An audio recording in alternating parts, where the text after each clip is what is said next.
Sebelumnya saya ucapkan salam, selamat malam semuanya teman-teman, saudara-saudara yang terkasih Tuhan Yesus. Di dalam malam hari ini, beberapa kita yang ada, terlebih dahulu kita untuk mengawali dalam kelas Bible Study malam hari ini, di mana malam hari ini kita akan membahas bagaimana Roh Kudus yang hidup ada dalam kita ini, yang nanti akan disampaikan oleh Pastor David Chang dengan eksegesis 1 Yohanes. Oke, teman-teman, Bapak Ibu Saudara, sebelumnya kita satukan hati kita berdoa terlebih dahulu. Bapa, di dalam nama Tuhan Yesus yang kami sembah, malam hari ini kami bersyukur buat segala kebaikan dan kemurahan Tuhan. Kami bersyukur buat sepanjang hari ini atas anugerah penyertaan-Mu, oleh karena Roh-Mu yang hidup dalam kehidupan kami, yang senantiasa menyertai, memberikan kami kekuatan, dengan kasih karunia dan anugerah. Dalam malam hari ini, kami bersehati, sepakat untuk belajar dalam kelas Bible Study malam hari ini. Biarlah kiranya kuasa Roh Kudus mengurapi setiap kami semuanya, memberikan kami hikmat, pengertian yang daripada Tuhan, sehingga kami semakin hari semakin menjadi saksi Kristus yang hidup, dan kami semakin cinta akan Tuhan Yesus. Dalam nama Tuhan Yesus kami serahkan dari awal, pertengahan hingga akhir, di dalam nama Tuhan Yesus. Haleluya. Amin. Terima kasih Tuhan, terima kasih Yesus, ku tinggikan Engkau, ku agungkan. Siatakan nama ya lava ya lava ya lava lava lava, siara lava ya lava lava lava lava lava, siara lava ya lava ya lava lava lava lava lava lava lava lava lava. Haleluya, haleluya, glory.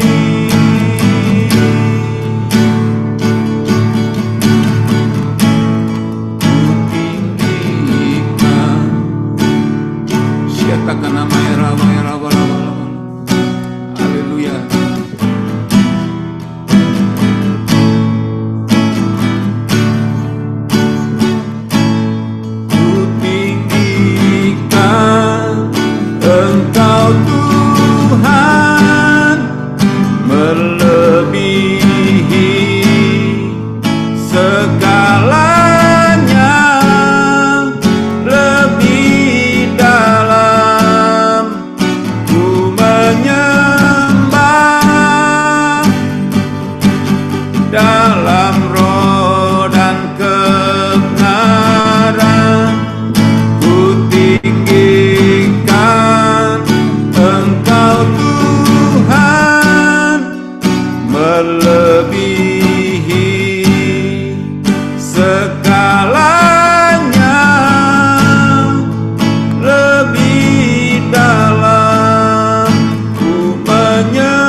Sungguh besar setiamu, nyata di sepanjang hidupku. Darahmu telah layakkan kehidupanku. Tiada kata yang bisa lukiskan indahnya Kau Tuhan. Bagimu segala pujian dan kemuliaan. Katakan ku tinggikan, ku tinggikan Engkau Tuhan, melebihi segalanya, lebih dalam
berjalan dalam roh dan kebenaran sampai selama-lamanya.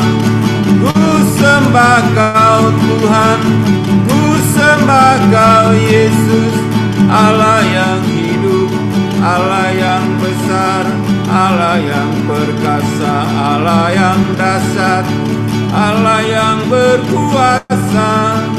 Haleluya. Katakan nama Syanda ya Rawa ya Rawa la wala wala wala. Katakan nama Syanda ya Rawa ya Rawa la wala wala. Terima kasih Tuhan buat kebaikan-Mu. Terima kasih Yesus buat kemurahan-Mu bagi kami. Hanya dalam kuasa-Mu Tuhan,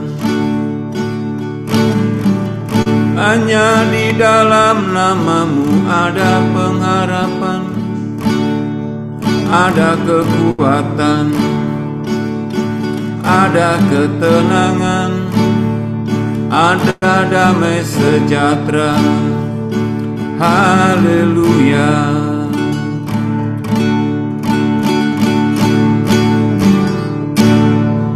Terima kasih Tuhan Yesus, terima kasih Allah Roh Kudus, terima kasih Bapa di surga.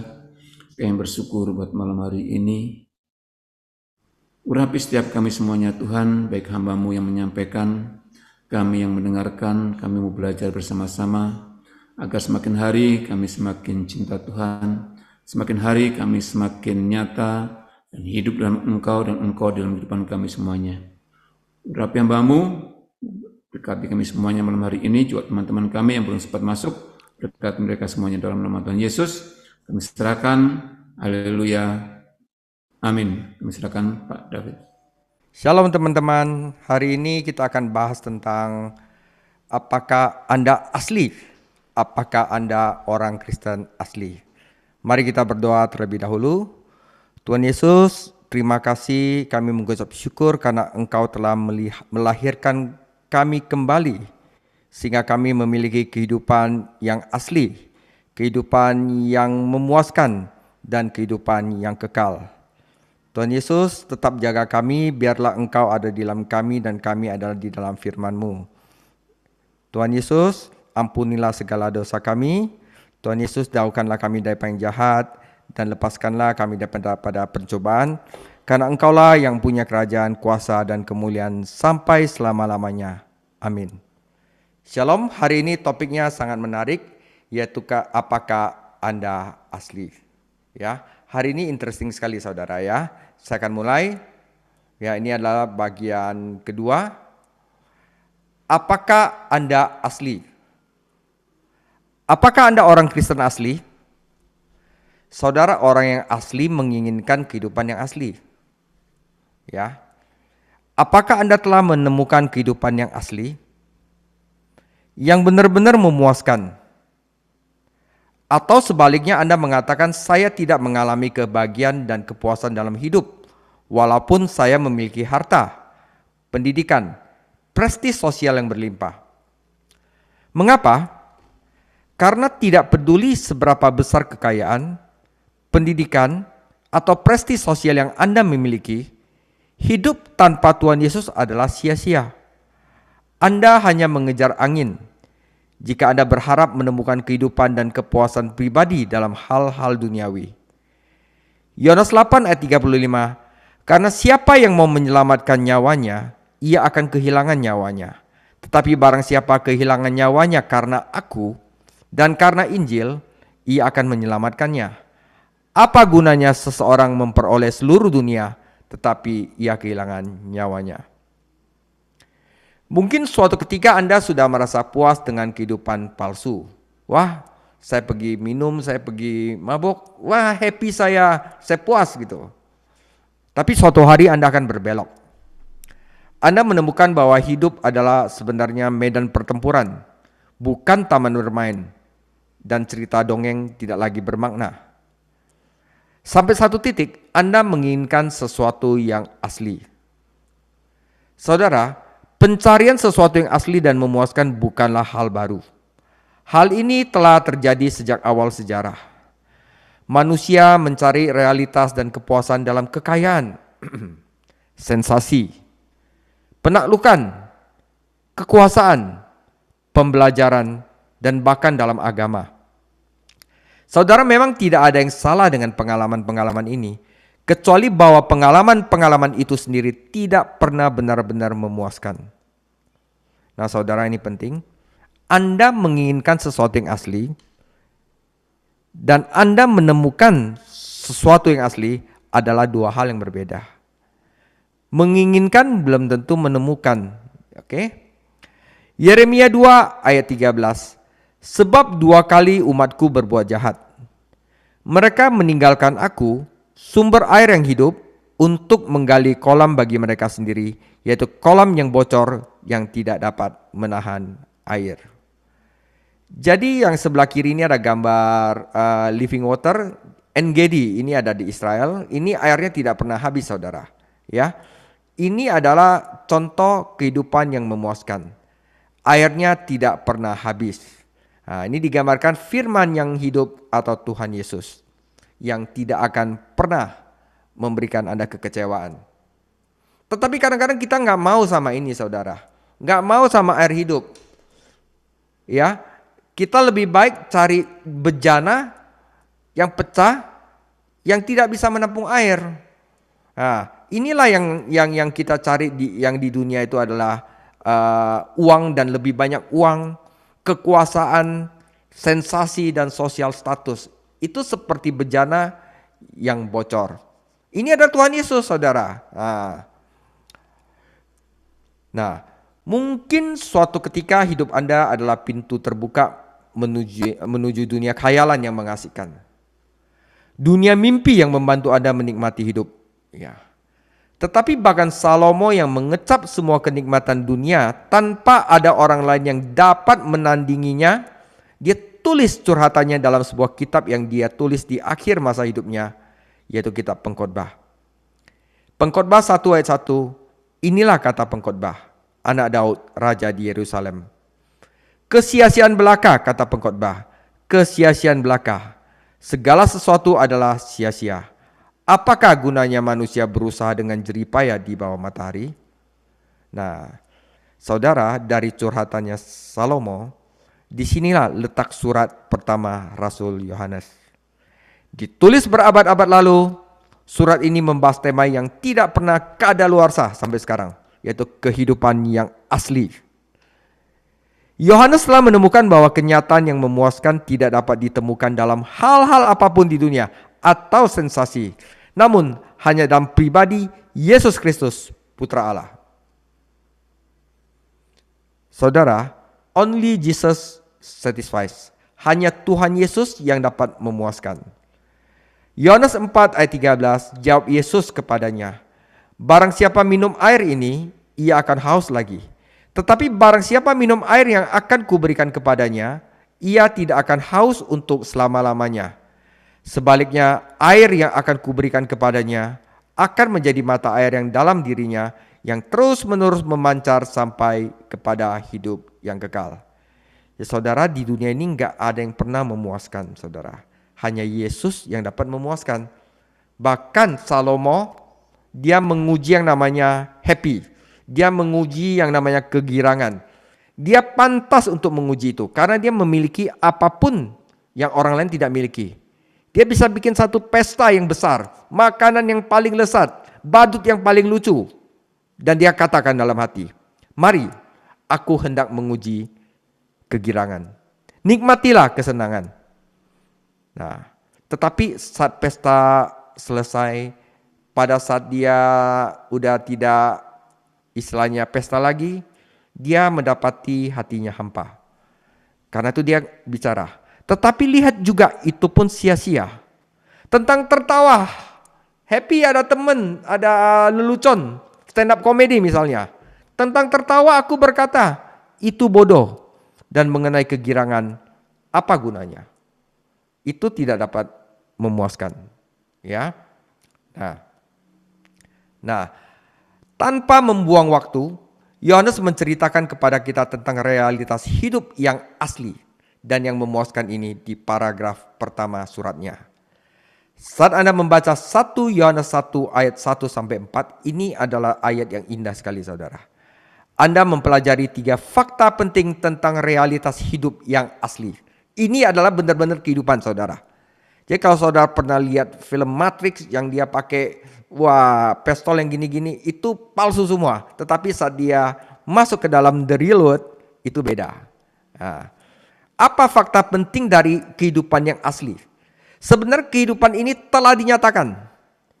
Dan kehidupan ini dapat kita alami. Dan kehidupan ini diberitakan. Nah, inilah topik kita hari ini. Mari kita baca firman Tuhan di dalam 1 Yohanes 1 ayat 1-4. Apa yang telah ada sejak semula, yang telah kami dengar, yang telah kami lihat dengan mata kami, yang telah kami saksikan dan yang telah kami raba dengan tangan kami. Tentang siapa? Firman hidup. Itulah yang kami tuliskan kepada kamu. Hidup itu telah dinyatakan. Siapa yang telah dinyatakan? Firman hidup saudara. Dan kami telah melihatnya. Dan sekarang kami bersaksi dan memberitakan kepada kamu tentang hidup kekal yang ada bersama-sama dengan Bapa dan yang telah dinyatakan kepada kami.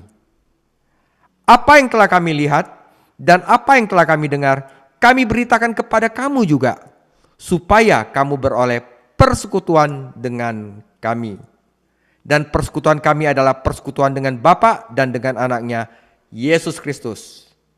Dan semuanya ini kami tuliskan kepadamu, supaya sukacita kami menjadi sempurna.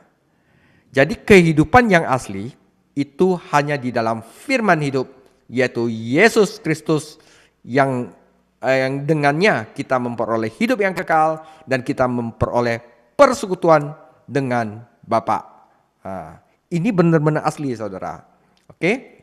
Nah, kehidupan ini telah dinyatakan. Nah, saat Anda membaca surat Yohanes, ya, Anda akan menemukan bahwa dia senang menggunakan kata-kata tertentu. Dan kata itu adalah dinyatakan dalam salah satunya. Kata ini penting saudara. Artinya apa? Hidup yang asli itu sebenarnya telah dinyatakan. Sebab hidup ini telah dinyatakan katanya. Kehidupan ini tidak tersembunyi sehingga kita harus cari di mana kehidupan yang asli dan menemukannya. Tidak, hal itu sudah diwujudkan dan diungkapkan secara terbuka. Jika Anda adalah Tuhan, bagaimana cara Anda mengungkapkan diri Anda kepada manusia? Bagaimana Anda bisa memberitahu mereka dan memberi mereka kehidupan seperti apa yang Anda ingin mereka nikmati? Ya, Allah telah menyatakan dirinya melalui ciptaan. Namun ciptaan saja tidak akan pernah dapat menceritakan kisah kasih Allah kepada kita. Allah telah menyatakan dirinya juga secara lengkap dalam firman-Nya, Alkitab. Namun wahyu Allah yang terakhir dan paling lengkap ada di dalam anaknya, Yesus Kristus. Yesus berkata, barang siapa melihat ke aku, dia telah melihat Bapa. Saudara, karena Yesus Kristus adalah wahyu Allah tentang dirinya sendiri, dia mempunyai nama yang sangat istimewa di dalam 1 Yohanes 1 ayat 1, yaitu firman hidup. Judul yang sama ini mengawali Injil Yohanes juga. Pada mulanya adalah firman, dan firman itu ada bersama-sama dengan Allah, dan firman itu adalah Allah. Yohanes 1 ayat 1. Mengapa Yesus Kristus memiliki nama firman hidup? Karena Kristus bagi kita sama dengan perkataan kita kepada orang lain. Kata-kata kita mengungkapkan kepada orang lain apa yang kita pikirkan dan rasakan. Kristus menyatakan kepada kita pikiran dan hati Allah. Dia adalah sarana komunikasi hidup antara Allah dan manusia. Mengenal Yesus Kristus berarti mengenal Allah. Yohanes tidak membuat kesalahan dalam identifikasi tentang Yesus Kristus. Yesus adalah putra Bapa, putra Allah. Yohanes memperingatkan kita beberapa kali dalam suratnya untuk tidak mendengarkan guru-guru palsu yang berbohong tentang Yesus Kristus. 1 Yohanes 2 ayat 22. Siapakah pendusta itu? Bukankah dia yang menyangkal bahwa Yesus adalah Kristus? Dia itu adalah antikristus, yaitu dia yang menyangkal baik Bapa maupun Anak. 1 Yohanes 4 ayat 2. Demikianlah kita mengenal roh Allah. Setiap roh yang mengaku bahwa Yesus Kristus telah datang sebagai manusia berasal dari Allah. Dan setiap roh yang tidak mengaku Yesus tidak berasal dari Allah.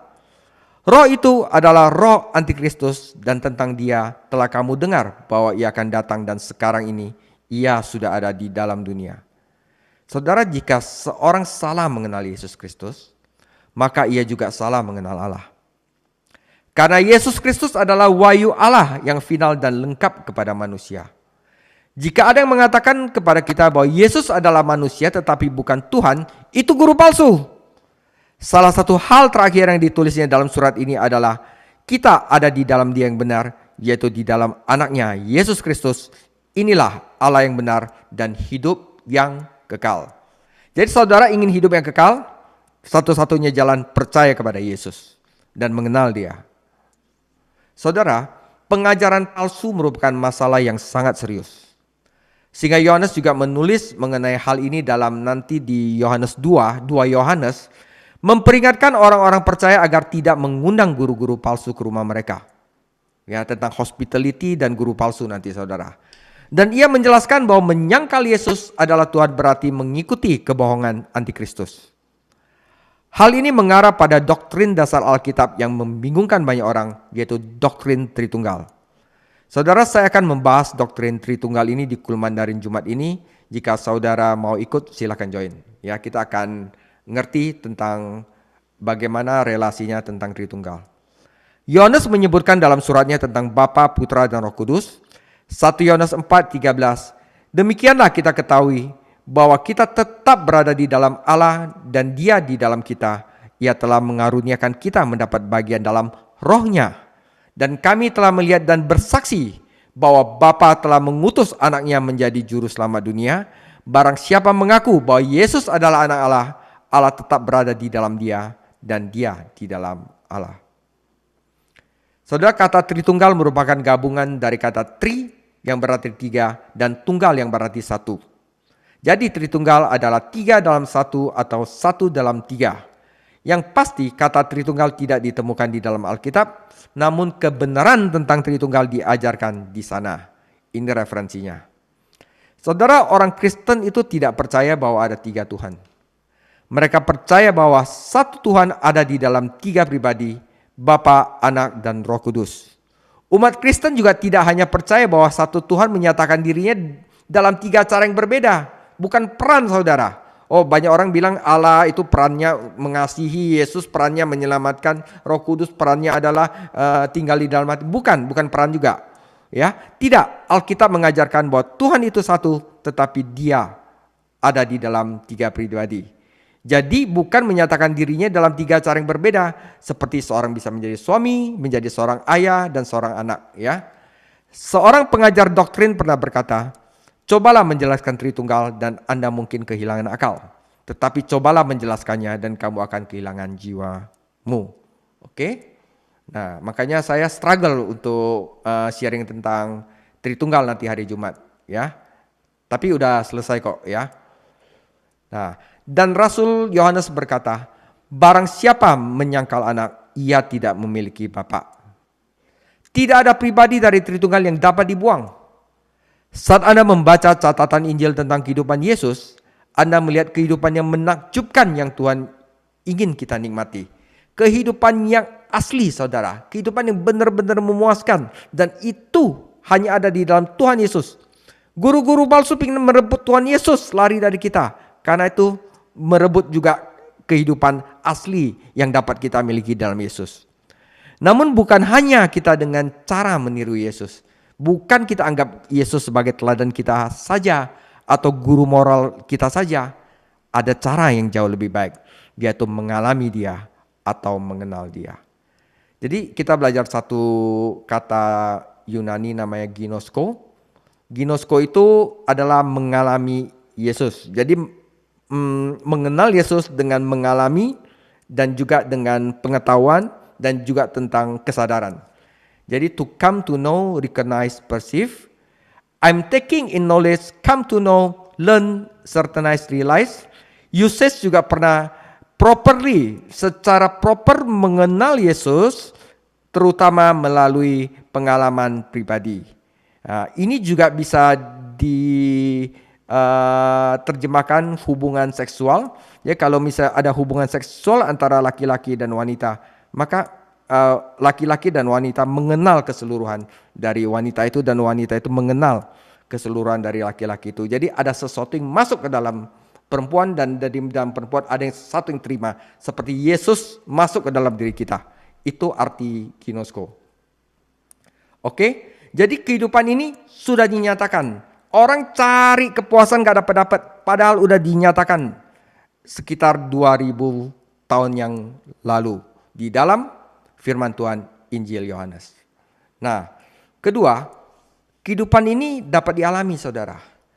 Bacalah kembali 4 ayat pertama surat Yohanes, dan Anda akan melihat bahwa rasul tersebut mengalami perjumpaan pribadi dengan Tuhan Yesus. Ya, pengalaman keagamaan bukanlah pengalaman palsu yang diwarisi orang lain atau yang ditemukan dalam sebuah buku, bukan. Ya, pengalaman keagamaan kita adalah ditulis oleh Yohanes Petrus dan rasul-rasul lainnya yang mengenal Yesus Kristus secara langsung. Dia dan para rasul lainnya mendengar Yesus berbicara. Mereka memperhatikan dia ketika dia tinggal bersama mereka. Jadi bukan sesuatu yang dongeng, bukan sesuatu yang fiktif. Ini adalah realitas. Faktanya, mereka mempelajari dia dengan cermat dan bahkan menyentuh tubuhnya. Mereka tahu bahwa Tuhan Yesus itu nyata, bukan hantu, bukan penglihatan, melainkan Tuhan yang berwujud manusia. Ya, beberapa pelajar atau para teolog abad ke-21 mungkin berkata, ya ini berarti Yohanes dan rasul-rasul lainnya mempunyai keuntungan. Dia hidup ketika Yesus berjalan di bumi, dia mengenal Yesus secara pribadi, tetapi aku lahir terlambat 20 abad, yaitu 2000 tahun. Tapi disinilah kesalahan kita. Rasul, bukan kedekatan fisik para rasul dengan Yesus Kristus yang menjadikan mereka mengalami kehidupan yang asli. Itu adalah kedekatan rohani mereka. Mereka telah menyerahkan diri mereka kepada Tuhan Yesus sebagai juru selamat dan Tuhan mereka. Yesus Kristus itu nyata dan menarik bagi Yohanes dan rasul-rasul lainnya karena mereka mempercayainya. Saudara, dengan mempercayai Kristus, mereka telah mengalami kehidupan kekal. 6 kali dalam surat ini 1 Yohanes menggunakan frasa lahir dari Allah. Ini bukanlah gagasan yang diciptakan Yohanes. Dia telah mendengar Yesus menggunakan kata-kata ini. Yohanes 3:4, kata Nikodemus kepadanya, bagaimanakah mungkin seorang dilahirkan kalau ia sudah tua? Dapatkah ia masuk kembali ke dalam rahim ibunya dan dilahirkan kembali? Ya kan, maksudnya dia udah dilahirkan, apa bisa lahir lagi gitu. Dia kan bicara secara fisik. Jawab Yesus, aku berkata kepadamu, sesungguhnya jika seorang tidak dilahirkan dari air natural, dari ketuban ibu, tetapi perlu sekali lagi dilahirkan oleh roh, ia tidak dapat masuk ke dalam kerajaan surga. Oke? Kita dapat mengalami kehidupan nyata ini hanya setelah kita mempercayai Injil, menaruh kepercayaan kita kepada Yesus Kristus, dan lahir dari Allah. Setiap orang yang percaya bahwa Yesus adalah Kristus lahir dari Allah. Saudara, kehidupan yang kekal itu bukan sesuatu yang kita peroleh melalui perbuatan baik atau layak kita dapatkan karena karakter kita baik. Bukan. Kehidupan kekal, kehidupan yang nyata adalah anugerah dari Allah kepada mereka yang mempercayai Yesus Kristus putranya sebagai juru selamat mereka. Yohanes menulis Injilnya untuk memberitahu orang-orang bagaimana menerima kehidupan yang indah ini. Kehidupan yang asli, saudara. Dia menulis surat pertamanya untuk memberitahu orang-orang bagaimana memastikan bahwa mereka benar-benar dilahirkan dari Allah. Saudara, seorang mahasiswa kembali ke kampus setelah pulang ke rumah untuk menghadiri pemakaman keluarga. Ya, neneknya meninggal. Dan seketika itu juga nilainya mulai turun. Konselornya berpikir bahwa ini kematian neneknya telah mempengaruhi anak laki-lakinya dan waktu akan menyembuhkan lukanya. Namun nilainya malah menjadi lebih buruk. Akhirnya anak laki-laki itu mengakui bukan karena kematian neneknya yang membuat dia begitu. Dia mengakui masalah sebenarnya. Ketika dia di rumah, dia kebetulan melihat ke dalam Alkitab tua milik neneknya Dia buka Alkitab di sana ada secarik catatan keluarga yang menyatakan dia bukan anak kandung, dia adalah anak angkat. Nah, langsung down dia katakan, saya tidak tahu milik siapa saya, katanya kepada konselornya. Saya tidak tahu dari mana asal saya. Nah saudara, demikian juga kepastian bahwa kita adalah bagian dari keluarga Allah, bahwa kita dilahirkan dari Allah, sangatlah penting bagi kita semua. Kita akan menjadi kehidupan ini jadi kuat saudara. Ya kan? Kalau kita tahu bahwa kita itu milik Allah. Nah, karakteristik tertentu juga berlaku pada semua anak Tuhan. Seorang yang lahir dari Tuhan menjalani kehidupan yang benar. Seorang anak Tuhan tidak melakukan dosa. Ya, memang orang percaya kadang-kadang berbuat dosa, tapi yang penting ia tidak menjadikannya dosa menjadi suatu kebiasaan. Dan yang ketiga, anak-anak Allah juga saling mengasihi satu sama lain dan mengasihi Tuhan. Jadi ketaatan, kebenaran, dan kasih. Ya, saudara, anak-anak Allah tidak mengasihi sistem dunia di sekitar mereka. Karena itu dunia akan membenci mereka. Tetapi walaupun dunia membenci mereka, kita bukannya dikalahkan oleh tekanan dunia ini dan kehilangan pengharapan. Anak-anak Allah justru mengalahkan dunia. Inilah tanda lain dari anak-anak Allah yang sejati. Mengapa begitu penting bagi kita untuk mengetahui bahwa kita dilahirkan dari Allah? Yohanes memberitahu kita jawabannya. Siap-siap saudara. Jika Anda bukan anak Allah, Anda adalah anak murka. Dan bisa jadi menjadi anak iblis. Jadi nggak ada tengah-tengah, saya bukan milik Allah dan milik iblis. Kalau kita bukan milik Allah, kita milik iblis. Seorang anak iblis adalah seorang Kristen palsu yang mengira mereka selamat, namun sebenarnya belum dilahirkan kembali, walaupun mungkin mereka sudah dibaptis tetapi di dalam hatinya tidak percaya.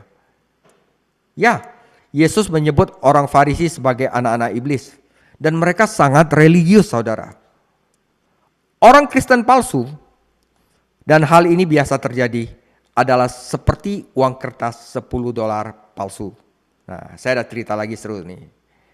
Misalkan Anda memiliki uang palsu dan menganggapnya asli. Ya, $10 misalnya. Anda menggunakannya untuk membayar bensin. Bensin nggak tahu itu palsu. Ya, dia terima. Terus manajer pompa bensin menggunakan tagihan tersebut untuk membeli persediaan. Oke? Pemasok menggunakan tagihan tersebut untuk membayar pedagang kelontong. Pedagang kelontong menggunakan tagihan tersebut untuk dengan 49 lembar uang $10 lainnya dan membawa ke bank. Maksudnya biar $500 gitu. Dan kasir berkata pada satu lembar ini, maaf, tapi uang ini palsu. Nah, saudara, uang kertas $10 yang palsu itu mungkin memberikan banyak manfaat ketika masih beredar. Oke, di dunia ini mereka beredar mungkin memberikan manfaat, ya, seperti orang Kristen palsu. Tetapi ketika sampai di bank, uang itu terungkap apa adanya dan ditarik keluar dari peredaran.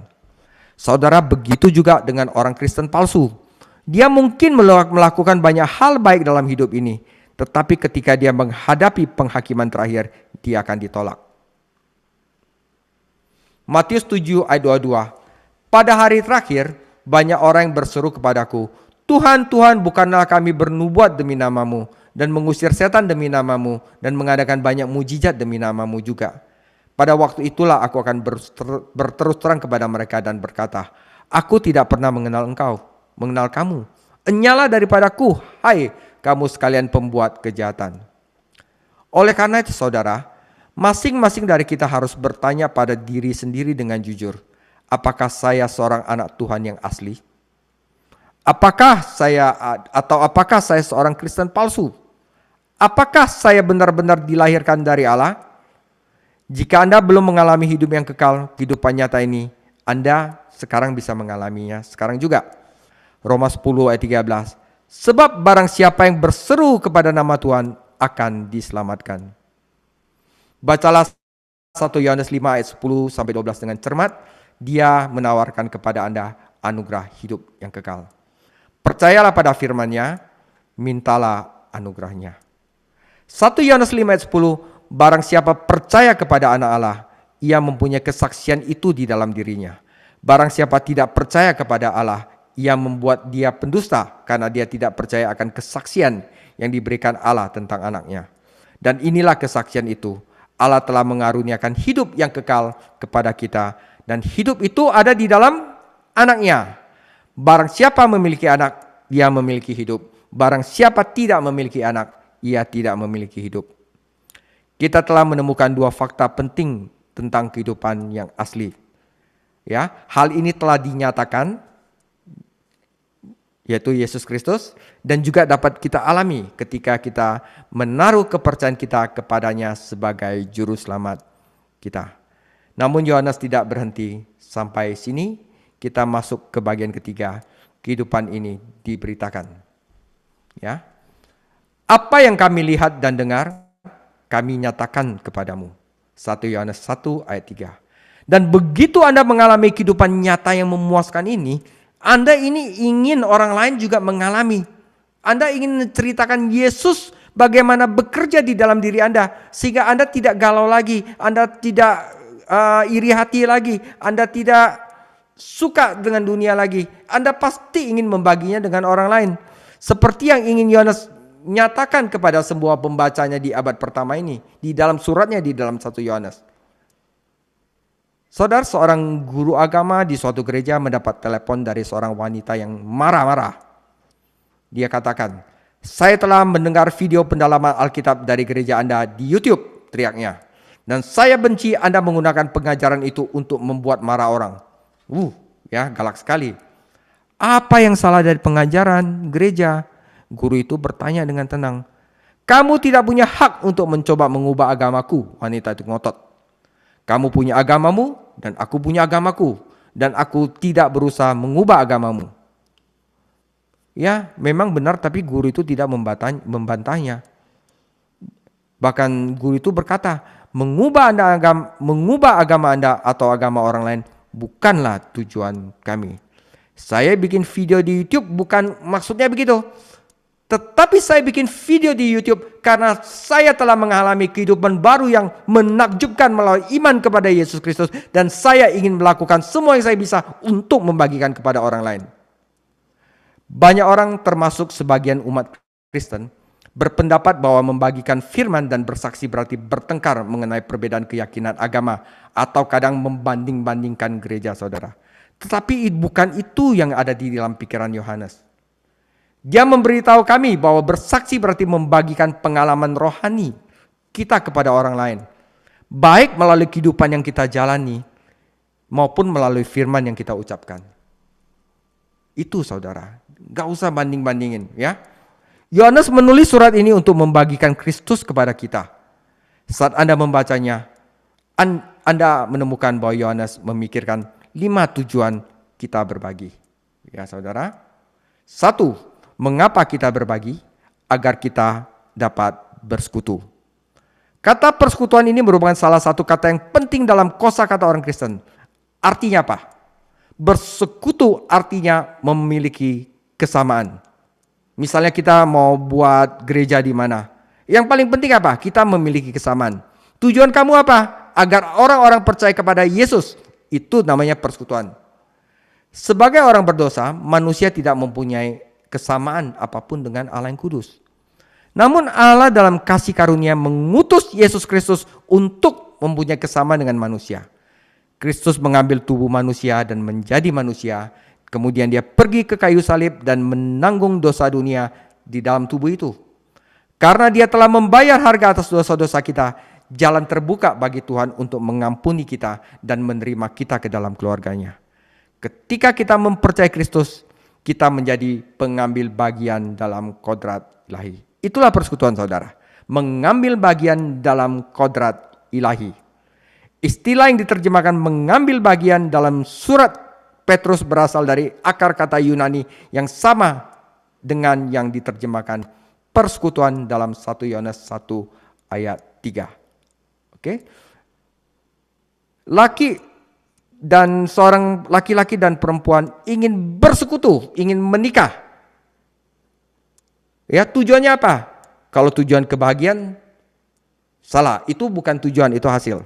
Jadi kalau orang menikah, itu bukan tujuannya mendapatkan kebahagiaan, tetapi mendapatkan kesamaan, saudara. Jika kesamaan sudah terjadi, maka kebahagiaan itu sudah otomatis. Jadi kalau orang mau menikah, carilah persamaan. Perbedaan disingkirkan, kalau bisa jadilah satu dalam kesamaan. Oke, tujuannya harus sama. Oke. Nah, sungguh suatu keajaiban yang luar biasa. Yesus Kristus mengambil rupa manusia agar dengan iman kita dapat menerima sifat Allah. Sifat apa Allah? Kebenaran, ketaatan, dan kasih. Ya. Nah, satu contoh lagi, saudara. Seorang wanita yang kesepian meninggalkan Jakarta dengan kapal. Dia memperhatikan penumpang lain mengelambai dengan teman-temannya di dermaga. Ya, sampai ketemu lagi. Ya. Dia sendiri nggak ada yang melambaikan tangan. Dia bergegas ke dermaga dan menghentikan suara anak kecil. Maukah kamu melambai padaku jika aku membayarmu? Dia bertanya kepada laki-laki itu. Dan anak laki-laki itu tentu setuju. Wanita itu bergegas kembali ke kapal dan bersandar di pagar. Senang ada yang melambai walaupun dia itu disogok. Ya. Dan benar saja ada anak laki-laki yang balas melambai padanya.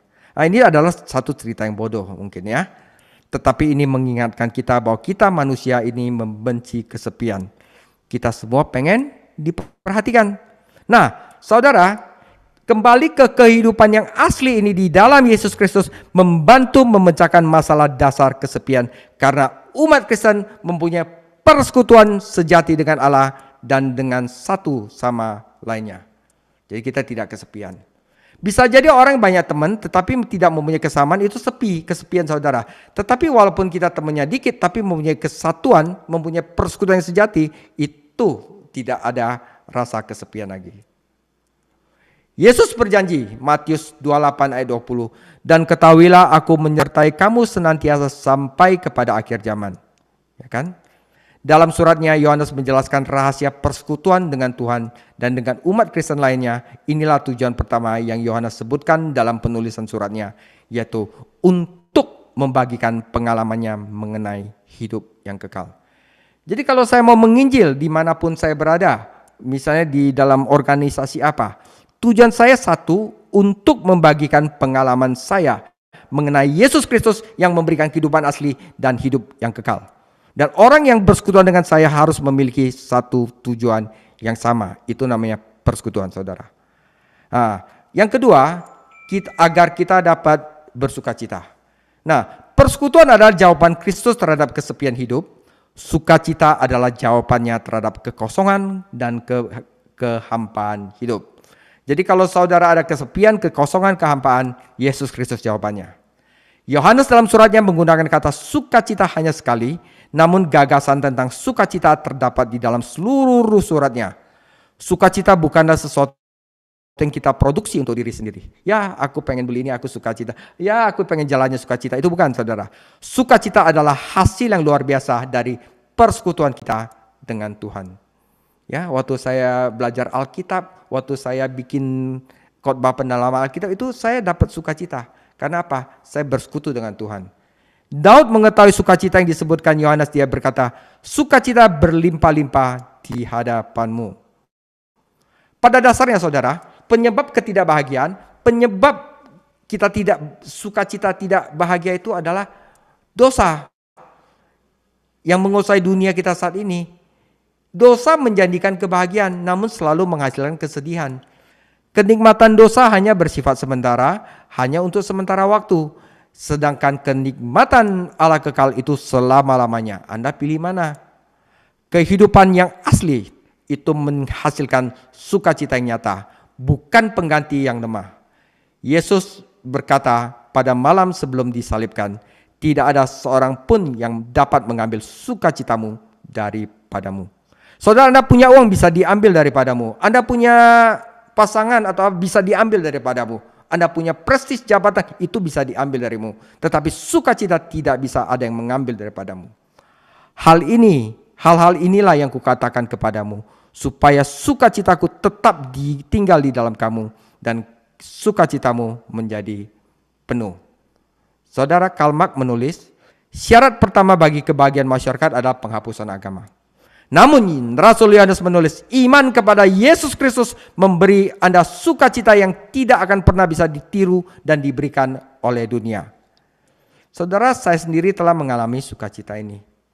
Ya, dan saya ingin membagikannya dengan Anda. Jadi tujuan kita berbagi adalah agar kita tidak berbuat dosa. Ya. Yohanes menghadapi masalah dosa secara langsung dan mengumumkan satu-satunya jawaban terhadap teka-teki ini, pribadi dan karya Yesus Kristus. Jadi kalau kita berdosa yang ulang-ulang, bagaimana obatnya? Yesus Kristus. Kristus tidak hanya mati bagi kita untuk menanggung hukuman-hukuman dosa, namun bangkit dari kematian untuk menjadi perantara bagi kita di tata Allah, karena kita masih bisa berdosa. Saudara, 1 Yohanes 2 ayat 1, anak-anakku, hal-hal ini kutuliskan kepadamu supaya kamu jangan berbuat dosa.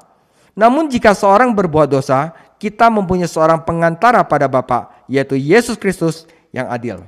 Kristus adalah pembela kita. Dia membela kita di tata Bapa. Setan mungkin berdiri sana untuk menuduh kita, menuduh saudara-saudara kita. Namun Yesus Kristus berdiri di sana sebagai pembela kita. Dia membela kita. Memberikan pengampunan sebagai respon terhadap perantaranya adalah jawaban Tuhan terhadap keberdosaan kita. Seluruhnya ada di dalam Tuhan Yesus. Wah. Saya ingin menjadi seorang Kristen, kata seorang wanita yang berminat kepada seorang pendeta yang sedang berkunjung. Tetapi saya khawatir saya tidak dapat bertahan. Saya pasti akan berbuat dosa lagi. Beralih ke dalam Yohanes 1 ayat 1, pendeta itu berkata, tentu saja kamu akan berbuat dosa lagi karena Tuhan berkata, jika kita berkata bahwa kita tidak berdosa, maka kita menipu diri kita sendiri dan kebenaran tidak ada di dalam kita. 1 Yohanes 1 ayat 8. Tetapi jika Anda berbuat dosa, Tuhan akan mengampuni Anda jika Anda mau mengakui dosa Anda kepadanya. Namun orang Kristen tidak perlu terus-menerus berbuat dosa.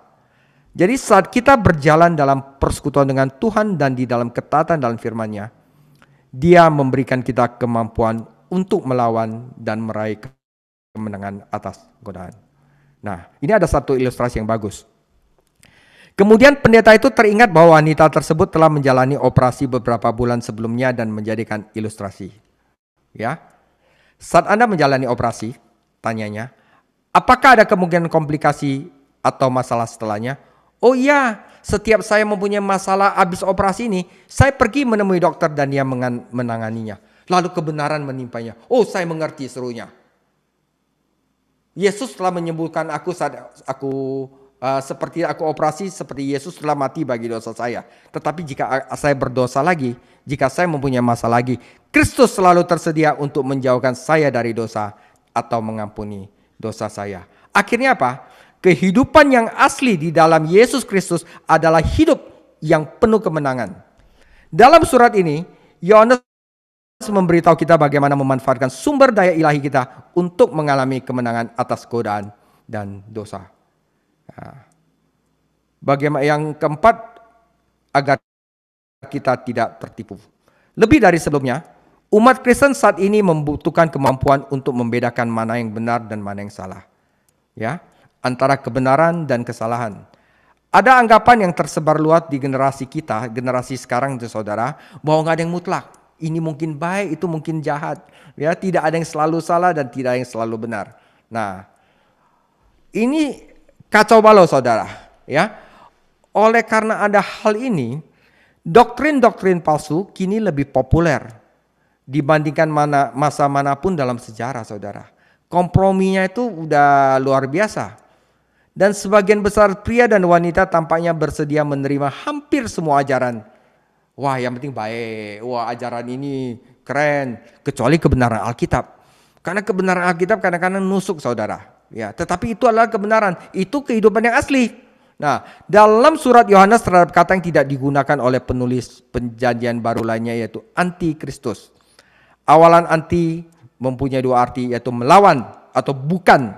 Nah, bukan Kristus. Di dunia ini terhadap guru-guru kebohongan yang menentang Kristus dan cara mereka merayu orang adalah menggunakan kebohongan. Mereka menawarkan Kristus pengganti, keselamatan pengganti, dan Alkitab pengganti. Mereka ingin memberi Anda sesuatu yang bukan firman Tuhan yang sebenarnya dan kehidupan kekal yang asli. Kristus adalah kebenaran, tetapi setan adalah pembohong. Iblis menyesatkan manusia tidak harus dengan dosa sensual yang keji, namun dengan memberikan Anda setengah kebenaran dan setengah kebohongan. Ia memulai karirnya dengan merayu manusia di Taman Eden. Dia bertanya kepada Hawa, "Ya, apakah Tuhan sudah mengatakannya?" Meski begitu, dia tidak menampakkan diri di hadapannya dalam wujud aslinya, namun menyamar sebagai makhluk yang cantik.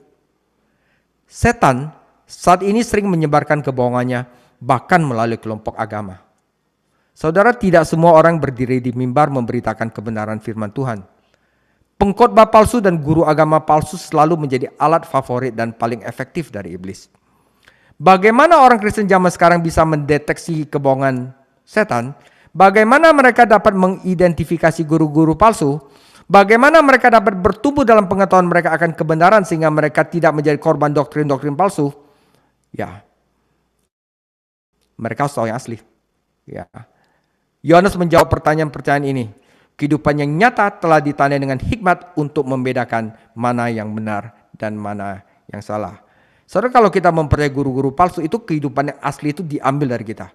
Ya, Roh Kudus yang disebut Yohanes sebagai pengurapan yang telah kamu terima dari Dia adalah jawaban Kristus tentang kebutuhan kita akan kemampuan untuk membedakan. Roh Kudus adalah guru kita. Di sini kita akan tahu, Dialah yang memampukan kita mendeteksi kebenaran dan kesalahan dan tetap tinggal di dalam Kristus. Nah, saudara ingat, Roh Kudus selalu mengikatkan dirinya dengan firman Tuhan. Dia tidak pernah tidak setuju dan tidak pernah bertentangan dengan firman Tuhan. Roh Kudus selalu mengikatkan dirinya dengan firman Tuhan. Dia adalah perlindungan kita terhadap ketidaktahuan, penipuan, dan ketidakbenaran. Pemahaman tetap terhadap doktrin-doktrin palsu dan guru-guru palsu akan kembali menjadi perhatian kita.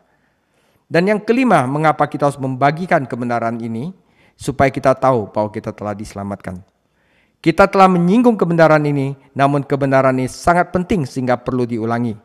Kehidupan yang asli ini tidak dibangun di atas harapan atau keinginan yang palsu berdasarkan hikmat manusia. Hal ini dibangun atas dasar kepastian. Faktanya ketika Anda membaca surat 1 Yohanes, Anda menemukan kata mengetahui lebih dari 30 kali. Pasti Anda telah tahu. Nah, gitu, saudara. Tidak ada orang Kristen jika ditanya apakah ia akan masuk surga atau tidak perlu mengatakan, oh saya harap begitulah, moga-moga. Atau saya kira begitu. Dia tidak perlu ragu lagi. Kehidupan yang nyata, kehidupan yang asli adalah kehidupan yang merdeka. Kita tidak takut lagi dan asli karena didasarkan pada pengetahuan tentang fakta-fakta yang kuat. Yohanes 8 ayat 32, dan kamu akan mengetahui kebenaran dan kebenaran itu akan memerdekakan kamu. 2 Petrus 1 ayat 16, sebab kami tidak mengikuti dongeng-dongeng isapan jempol manusia ketika kami memberitakan kepadamu kuasa dan kedatangan Tuhan kita Yesus Kristus sebagai Raja, tetapi kami adalah saksi mata dari kebesarannya. Saudara, mereka saksi mata. Mereka itu tidak mungkin ngomong bohong dan mereka tidak mungkin menyerahkan dirinya untuk dimartir, ya, jika itu adalah dongeng. Orang-orang ini, rasul-rasul ini yang hampir seluruhnya mati karena iman mereka, tidak akan memberikan hidup mereka untuk dongeng, untuk tipuan cerdik yang mereka buat sendiri. Seperti yang ditegaskan secara keliru oleh beberapa kritikus agama Kristen. Mereka tahu apa yang mereka lihat. Mereka yakin akan kebesaran Yesus Kristus. Oleh sebab itu Yohanes berkata dalam suratnya, saya ingin kamu yakin bahwa kamu mempunyai hidup yang kekal. Saat Anda membaca surat yang menarik ini, saudara, subtema dari lahir dari Allah adalah kebenaran, kasih dan ketaatan. Ya, nanti saya jelasin. Ini udah mau selesai. Saat Anda membaca surat yang menarik ini, Anda akan menemukan bahwa Yohanes sering mengulangi perkataannya. Dia merangkai 3 subtema di dalam dan di luar pasal-pasal ini. Ketaatan, kasih, dan kebenaran. Nah, saudara, sekarang di dalam 1 Yohanes 1 dan 2, Sang Rasul menekankan persekutuan dan dia memberitahu kita bahwa syarat untuk persekutuan adalah ketaatan, kasih, dan kebenaran. Kita harus taat, kita harus mengasihi, dan kita harus hidup benar. Di paruh keduanya, Yohanes terutama membahas tentang hidup sebagai anak, yaitu dilahirkan dari Allah. Bagaimana seorang dapat mengetahui bahwa dirinya adalah anak Tuhan? Kita udah belajar di video berikutnya. Yohanes berkata, status anak dinyatakan melalui kita taat pada firman-Nya, kita mengasihi, dan kita hidup yang benar. Jadi ketaatan, kasih, dan kebenaran. Mengapa Yohanes menggunakan tes khusus mengenai persekutuan dan status sebagai anak ini? Untuk alasan yang sangat praktis. Ketika Allah menciptakan kita, Dia menciptakan kita menurut gambar-Nya. Ini berarti kita mempunyai kepribadian yang berpola seperti Tuhan. Kita mempunyai pikiran untuk berpikir, hati untuk merasakan, dan kehendak untuk mengambil keputusan. Terkadang kita menyebut aspek kepribadian kita ini sebagai pikiran, perasaan, dan kehendak. Nah saudara, kehidupan yang nyata ini harus melibatkan seluruh unsur kepribadian ini. Pikiran, perasaan, dan kehendak. Kebanyakan orang saat ini tidak merasa puas karena kepribadian mereka secara keseluruhan tidak pernah dikendalikan oleh sesuatu yang nyata dan bermakna. Ketika seorang dilahirkan dari Allah melalui iman kepada Kristus, Roh Allah masuk ke dalam hidupnya dan tinggal di sana selamanya. Ketika ia bersekutu dengan Tuhan dalam membaca dan mempelajari Alkitab serta berdoa, Roh Kudus mampu mengendalikan pikiran, hati, dan kehendaknya. Lalu apa yang terjadi jika Roh Kudus itu mengendalikan pikiran, hati, dan kehendaknya? Pikiran yang dikendalikan dengan Roh Kudus akan mengetahui dan memahami kebenaran. Hati yang dikendalikan Roh Kudus akan merasakan kasih. Kehendak yang dikendalikan oleh Roh Kudus cenderung menuju ketaatan. Itu adalah status anak Allah. Yohanes ingin menekankan fakta ini kepada kita, dan itu sebabnya dia juga menggunakan serangkaian kontras dalam suratnya. Ada kebenaran, ada kebohongan, ada kasih, ada kebencian, ada ketaatan, ada ketidaktaatan. Saudara, tidak ada jalan tengah dalam kehidupan yang asli, kehidupan yang nyata. Kita harus berada di satu sisi atau di sisi lain. Oleh karena itu, kita harus ada di sisi kebenaran, kasih, dan ketaatan. Saudara penutup, inilah kehidupan yang asli untuk orang Kristen yang asli. Hal itu telah dinyatakan di dalam Yesus Kristus. Hal ini dialami oleh mereka yang percaya kepada Kristus, dan itu dapat dibagikan hari ini. Kehidupan ini dimulai dengan hidup sebagai anak, ya saudara, kita dilahirkan kembali dan berlanjut dalam persekutuan. Pertama kita dilahirkan dari Tuhan, lalu kita mengenal Tuhan. Jadi kita jangan diselamatkan aja percaya Tuhan Yesus, tetapi kita tidak belajar Alkitab dan berdoa dengan mengenal Tuhan. Ya, adalah bijaksana bagi kita untuk melakukan inventarisasi secara rohani, untuk melihat apakah kita memenuhi syarat untuk menikmati pengalaman rohani yang dibahas dalam surat Yohanes atau tidak. 2 Korintus 13:5, ujilah dirimu sendiri apakah kamu tegak di dalam iman. Selidikilah dirimu apakah kamu tidak yakin akan dirimu bahwa Yesus Kristus ada di dalam diri kamu. Sebab jika tidak demikian kamu tidak tahan uji.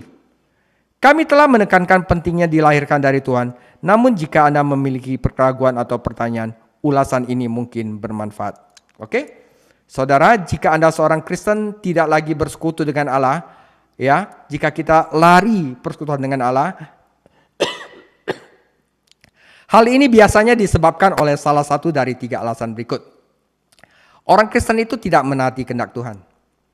Yang kedua, dia itu tidak akur dengan rekan seiman. Dia nggak ada kasih, saudara.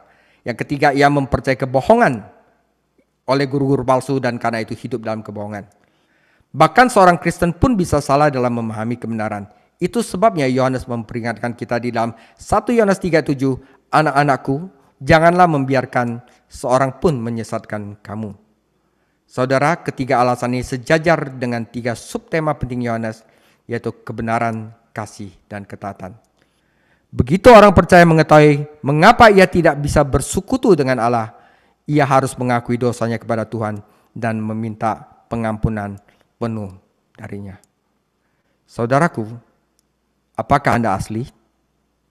Tuhan Yesus memberkati. Minggu depan kita akan lanjutkan dosa adalah musuh.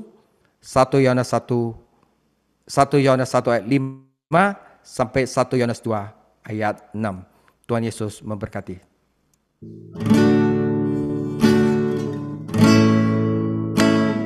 Rohmu yang hidup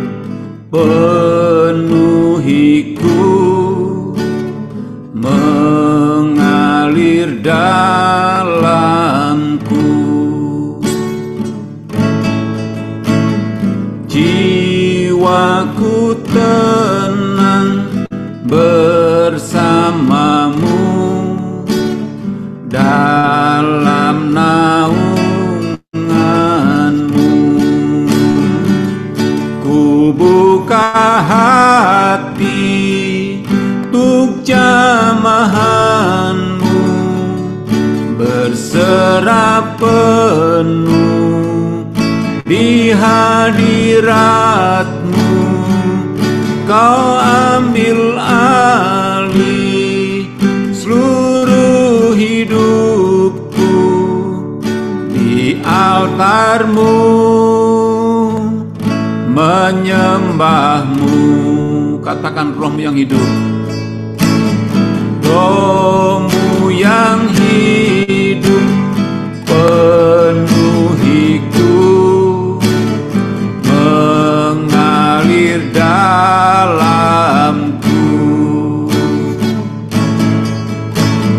Jiwaku tenang bersamamu dalam naunganmu. Ku buka hati untuk jamahanmu, berserah penuh di hadiratmu. Kau ambil alih seluruh hidupku di altarmu, menyembahmu. Ku buka hati, ku buka hati untuk jamahanmu, berserah penuh di hadiratmu. Kau ambil alih seluruh hidupku di altarmu, menyembahmu di altarmu, menyembahmu di altarmu, menyembahmu.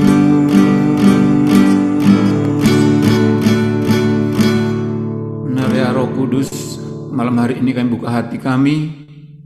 Biarlah rohmu yang hidup memenuhi setiap hati kami, jiwa dan pikiran kami, sehingga setiap kehidupan kami mencerminkan pribadimu dalam setiap aspek kehidupan kami ya Tuhan. Sehingga kami terus senantiasa dipimpin oleh Roh Kudus. Kami mau taat, belajar, taat akan kebenaran firman-Mu, taat akan firman-Mu Tuhan. Sehingga kami memiliki cinta kasih atas sesama, dan kami membenci setiap dosa-dosa, agar semakin hari kami semakin berkenan di hadapan-Mu. Dan kami layak masuk dalam hadirat-Mu ya Tuhan. Terima kasih, kami bersyukur buat malam hari ini. Berkati hamba-Mu, Pastor David Chang yang telah mengajar buat kami, sehingga kami semakin hari mengenal, mengasihi, dan bukan sekedar menjadi orang Kristen, tapi kami menjadi pengikut Kristus yang memiliki kualitas. Terima kasih Tuhan, berkati hamba-Mu dalam setiap pekerjaannya, berkati hamba-Mu dalam keluarganya, tambah-tambahkan urapan hikmat yang daripada Roh Kudus mengalir dalam kehidupannya. Dalam nama Tuhan Yesus, juga berkati kami semuanya dalam kelas malam hari ini, berikan kami kesehatan, kekuatan, juga berikan kami hikmat, pengertian yang daripada Roh Kudus, sehingga kami juga semakin hari semakin memahami, mengerti, dan kami semakin mengenal Yesus Kristus secara pribadi, dan kami mengalami Engkau ya Tuhan Yesus. Terus kami penuhi setiap dengan kuasa Roh-Mu dari hari ke hari, setiap kehidupan kami, sehingga kami membawa pribadi Kristus, mencerminkan kemuliaan Kristus dalam setiap kehidupan kami semuanya. Terima kasih, berkati gembala kami, Pak Min, sebagai gembala kami Tuhan, biarlah Tuhan memberkati kehidupannya, memberkati setiap umat jemaat-jemaat yang digembalakannya, sehingga umat-umat dikembalikannya semakin hari juga semakin bertumbuh ke arah Kristus. Terima kasih berkati hamba-Mu, tidak kurang satu apapun, dan sejahtera Allah mengalir dalam kehidupannya. Dan kami malam hari ini akan mengakhiri Bible Study, dan kami akan menerima berkat yang daripada Engkau. Dalam nama Tuhan Yesus, silakan Pak David untuk kita doa berkat. Mari kita minta berkat yang indah dari Tuhan. Kiranya Allah damai sejahtera menguduskan kita seluruhnya. Semoga roh, jiwa, dan tubuh kita terpelihara sempurna dengan tak bercacat pada kedatangan Yesus Kristus, firman yang hidup Tuhan kita. Kasih karunia Yesus Kristus, Juru Selamat kami, menyertai saudara-saudara sekalian. Amin.